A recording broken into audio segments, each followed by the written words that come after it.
Vous nous suivez à partir de Kinshasa, capitale de la francophonie. Bienvenue à tous dans cette édition du journal. Triple audience ce vendredi à l'hôtel du gouvernement. Le Premier ministre Matata Ponyo a eu tour à tour des discussions avec la délégation de la CENI, le représentant du Fonds monétaire international ainsi que l'organisation internationale Global Witness. Ensemble, ils ont échangé sur les questions qui les a préoccupés dans leurs domaines respectifs. Gloria Mbouya. Les élections locales, c'est déjà l'année prochaine. Un défi que le gouvernement en place entend relever en apportant son appui financier au processus et le crédibiliser davantage. C'est ce qui justifie l'échange ce vendredi entre le chef du gouvernement et la délégation de la CENI, conduite par son vice-président. 260 milliards de francs congolais prêts à être alloués pour l'organisation des élections au niveau local. Nous devons à tout prix faire un effort pour qu'il y ait symétrie de légitimité et restaurer les équilibres politiques à tous les niveaux, de sorte qu'à l'aube des années 2014, nous puissions avoir aussi des élections municipales qui vont socler la démocratie vers la base. Et puis, c'est le tour du nouveau représentant résident du Fonds monétaire international. Reçu par Matata Ponyo, Oscar Melado a fait savoir que son institution est prête à accompagner la RDC dans son processus de développement ainsi que dans la conclusion de la 4e et la 5e revue.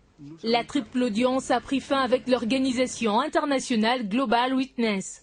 Matata Ponyo a exprimé à l'expert international des affaires foncières, Reiner Tegmeyer, son attachement aux questions de la transparence. Ces échanges ont été profitables quant à l'amélioration des conditions de vie de la population congolaise. Dans ce même chapitre, élection au Bas-Congo cette fois, la Cour d'appel de Matadi a répondu à la requête en annulation des résultats de l'élection du gouverneur de cette province après plaidoirie du ticket d'Eonkusu Jean-Marie Moulato. La Cour annonce pour mardi le réquisitoire du même système vendredi 16 novembre prochain. La correspondance est de Jean-Louis Ndoula depuis Matadi. Et puis, autre sujet à la une de l'actualité, c'est l'attitude du président français François Hollande à l'égard de l'Afrique. La nouvelle politique africaine du patron de l'Élysée est farouchement critiquée, même par ses propres ressortissants. Quelques mois seulement après son élection à la tête de la République française, le patron français, par le biais de son président Anthony Boutelier, condamne l'attitude de François Hollande. Il a dit lors d'une interview exclusive accordée à RFI et le décryptage de cet entretien dans cet élément ou dans ce dossier que vous propose Claude Biringanine et Floridjan Toto. Grand donneur de leçons, c'est la nouvelle casquette du nouveau patron de l'Élysée. Mais il n'est pas besoin publiquement d'humilier, si vous voulez, des dirigeants africains en leur disant « ce que vous faites, c'est pas bien, je vais vous donner des leçons ». Tout comme ses prédécesseurs, François Hollande n'avait manqué à la promesse, rompre avec la France-Afrique. Une tâche difficile puisqu'il s'agit non seulement de rompre les liens de dépendance croisés entre la France et l'Afrique, mis en œuvre par des réseaux économiques, politiques et militaires, officiels ou officieux, mais également d'échanger le regard français sur l'Afrique. Ce qui n'en est pas le cas puisque les méthodes actuelles semblent ne pas mettre fin au rapport des dominations d'influence sur les continents africains. La dernière manifestation a été le voyage du président Hollande en Afrique et on a eu d'un côté un bon discours à Dakar avec l'annonce de la fin de la France-Afrique qui est une excellente nouvelle et puis de notre point de vue un moins bon discours à Kinshasa. Là, on a tenu un discours très moralisateur qui a le don d'agacer terriblement les Africains de quelque tendance qu'ils soient parce qu'ils ont l'impression qu'il y a une discrimination et que ce genre de discours leur est réservé. Anthony Boutelier, président délégué du Conseil français des investisseurs en Afrique, également dénonce la démarche du président François Hollande quand ce dernier appelle les dirigeants africains à plus de démocratie. Il propose plutôt des priorités qui tendent au développement en vue de l'émergence d'une classe moyenne.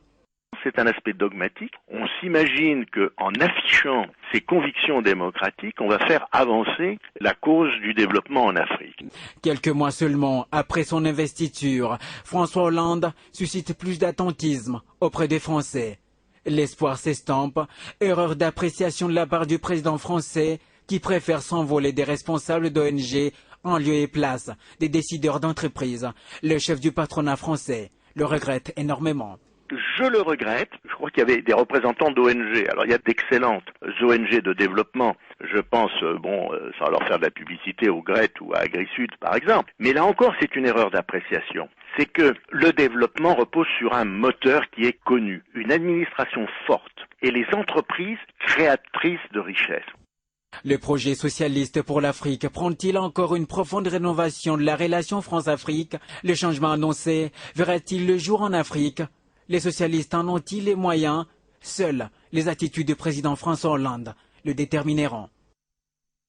Les députés de la circonscription de Massissi n'ont pas été validés à l'Assemblée nationale. Cela suite à la motion présentée par l'honorable José Makila.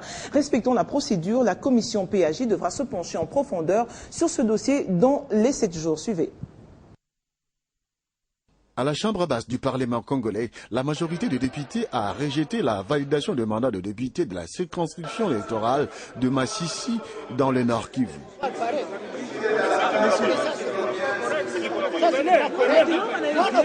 La motion présentée par l'honorable José Makila, passée au vote, a été soutenue par les élus du peuple. Respectueux du règlement, le président de l'Assemblée nationale, Obé Minakou, a entériné cette décision et le dossier a été renvoyé à la commission PAJ pour étude approfondie. Mais entre-temps, les suppléants de l'honorable Ekanga a vu son mandat être validé. Déçus, les députés dénus pour la validation de leur mandat ont quitté la salle, visiblement choqués.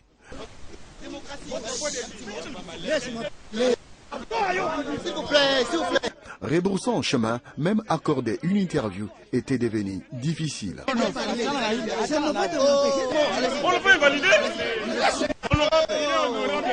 Nous venons de l'Assemblée, de la salle de congrès. Vous avez suivi la décision de la plénière. Nous devons respecter les institutions. Nous nous soumettons, nous attendons les 7 jours comme on l'a dit. Il n'y a rien d'autre à déclarer. L'auteur de la motion soutient sa démarche. Il faut qu'on réorganise les élections.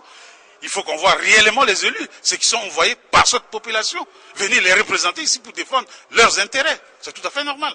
La décision du rejet de la validation de mandat de député élu dans la circonscription de Massissi a été à la base des réactions des élus nationaux. On doit nécessairement trouver un peu d'argent pour recommencer ces élections avec autant de témoins nationaux et internationaux. La validation de mandat rejetée ce vendredi, le dossier a été donc transmis à la commission PAJ qui devra donc se pencher pour donner des éléments de réponse dans 7 jours. Et puis le gouvernement congolais s'en va en guerre contre la piraterie par téléphone, une pratique qui lui fait perdre des millions de dollars, pourtant très recherchée pour réaliser des projets de développement. Tenez, ce vendredi, le ministre des Postes, Téléphones et Télécommunications, Trifon Kikemulumba, a annoncé à la presse l'installation à Kinshasa d'une structure qui sera chargée d'éradiquer ce système mafieux. Il s'agit des entreprises américaines Agilis et françaises Télécom qui doivent travailler à l'installation d'une structure de contrôle et gestion des appels téléphoniques pour permettre à la RDC d'avoir une mainmise sur les secteurs de télécommunications et par ricochet booster ses recettes fiscales directes au lieu de continuer à perdre 400 000 $ par jour, selon le ministre. Il nous faut mettre fin avec un système mafieux de perte de ressources financières, endiguer les zones grises, maîtriser les flux de communication entrantes. Mes services attendent de cet expert international un triple avantage. Ces pirates opèrent dans un système mafieux des simbox ou des bypass qui échappent à tout contrôle, remarqué par l'apparition d'un numéro masqué ou d'un préfixe téléphonique erroné. Et le rôle de ces sociétés sera de les démanteler. C'est un contrat pour une durée de 3 ans et la bataille sera rude avant que le gouvernement reprenne totalement la main sur ces secteurs aussi juteux que celui des mines. En sport, ouverte depuis le 1er novembre dernier, la saison sportive 2012-2013 est placée sous le signe de la bonne gouvernance, a déclaré le président de la Ligue de football de Kinshasa ce vendredi au cours de l'Assemblée générale ordinaire de cette entité sportive. Mais à quand le démarrage des différents championnats de Kinshasa? La réponse dans cet élément que nous propose Kadi Koulab. La date exacte du démarrage des championnats des différentes ententes de Kinshasa ne peut être fixée qu'aux dépens de l'issue du championnat de la Ligue nationale de football ainsi que de la décision de la Fédération congolaise de football association. Dans notre rapport, nous n'avons fait allusion à aucune date quant au démarrage des différents championnats dans la ville de Kinshasa pour la simple et bonne raison que nous devons d'abord prendre contact avec la Fédération et suivre également comment les choses devront se passer au niveau de l'Assemblée générale de la foot. Pour cette nouvelle saison sportive qui coïncide avec la fin du mandat du comité de gestion de la LIFKIN, ce dernier va rectifier les tirs en commençant par l'application stricte des textes. Présente à cette assemblée, l'entente de football de Kinshasa s'est illustrée en messager des sociétaires et a fait part à la Ligue du vœu émis par l'ASV Club de Kinshasa de jouer le championnat de l'EPFKIN l'année prochaine. Nous avons des sollicitations, surtout de nos amis de V Club, qui veulent revenir à l'EPFKIN parce qu'ils nous disent qu'avec la formule actuelle de la division 1, ils n'arrivent pas à bien jouer. V Club doit poser ce problème à la FECOFA, qu'il a retiré de la LIFKIN à la Linafoot. La LIFKIN a réitéré sa gratitude et reconnaissance au gouverneur de la ville de Kinshasa, André Kimbuta, pour avoir pris en charge les frais des officiels de match pour tout le championnat, bien que ce dernier était controversé. Ouvrons notre page culture avant de refermer ce journal. Un nouveau livre est déjà disponible dans les éditions de Kinshasa. Cette œuvre de Jean-Désiré Okuka, ancien ministre et député de la Deuxième République, met en exergue l'histoire de l'auteur avec Patrice Emery Lumumba. La séance de vernissage de cet ouvrage a eu lieu ce vendredi au centre Wallonie-Bruxelles par le président du Sénat, Léon Kengo-Adondo, en présence de plusieurs personnalités. Regardez.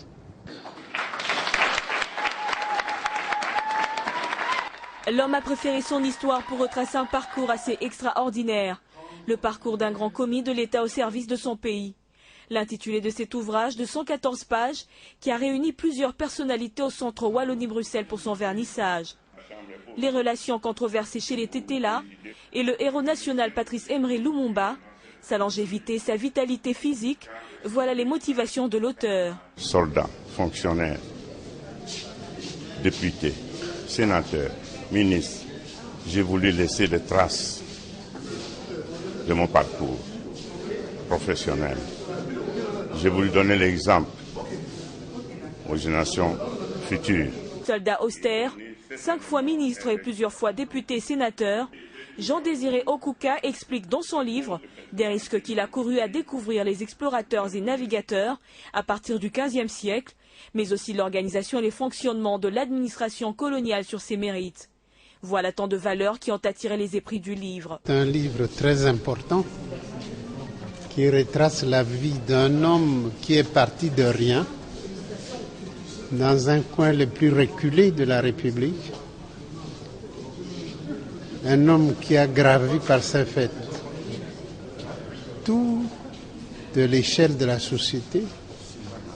Et c'est un exemple à suivre. Chaque fois qu'il lève un coin de voile sur l'histoire de notre pays, sur sa vie, ça présente certainement un intérêt instructif. Cet ouvrage mémoire et historique permettra au lecteur de découvrir certaines vérités sur les événements qui ont marqué la RDC, dont l'auteur a été lui-même témoin. Il est désormais disponible dans les éditions et bibliothèques à seulement $15 américains.